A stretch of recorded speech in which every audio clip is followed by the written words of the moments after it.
E chamou os que ele mesmo quis. Aquele que é, quis necessitar dos que não são. Desejou chamar os improváveis para dar ao mundo a possibilidade de ser o lugar de encontro, o lugar da nova criação.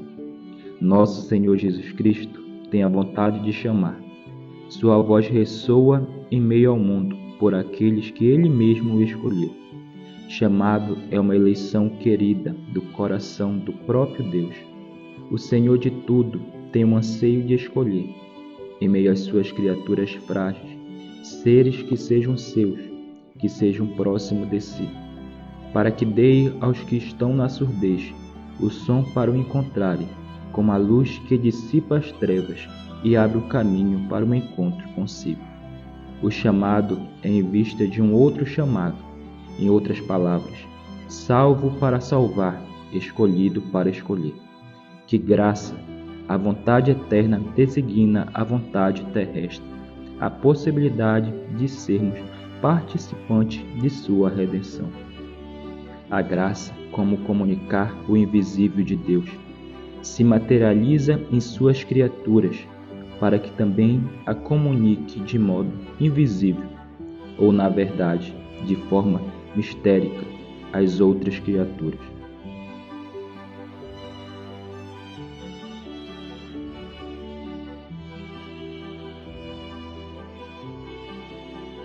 Chamados por seu querer, por sua benevolência, a bondade é tamanha que escolhe os que não são bons para serem protagonistas da eterna bondade. Deus, por ser bom, também deve ser amor, e sendo amor, bondade, Deus tem tudo em infinitude, ou seja, que não possui limite, que não pode esgotar-se. Amor que é derramado, mas não desperdiçado. Eis a graça do chamado. O Senhor quis chamar e os que escutaram foram até ele. Mas quem primeiro se aproximou foi o que chamou, como tal peregrino de Emaús fez. Deles se aproximou, como aquele que chega e deseja estar perto, aquele que se aproxima para encontrar recepção. Que contraditório e paradoxo! O Deus de tudo, eterno e todo-poderoso, quer ser recebido por sua criatura, quer se aproximar e permanecer com ela. E como ele em movimento intriga o homem, o constrange ao ponto de não querer o querer de Deus. Nos voltemos mais uma vez à cena de Emaús.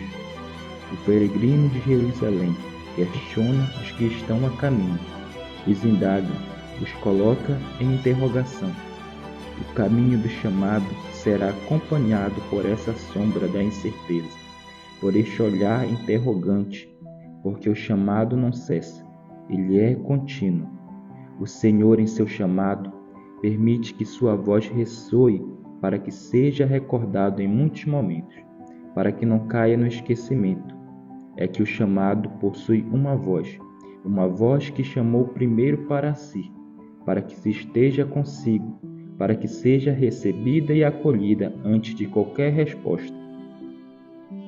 E acolhida, recebida, permitida para entrar, comunicará o mistério de seu chamado.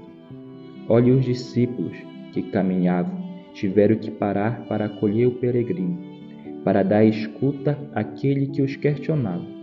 O Senhor chama em meio ao trânsito do mundo, para que se escute uma só voz. Na verdade, a única voz que pode dar o verdadeiro chamado. A graça é recebida e nutrida, mas não será fria como a mórbida agitação do caminho. Será ardente como o aquietar-se da lava vulcânica. Duas imagens contraditórias, mas que exprimem o mistério do chamado.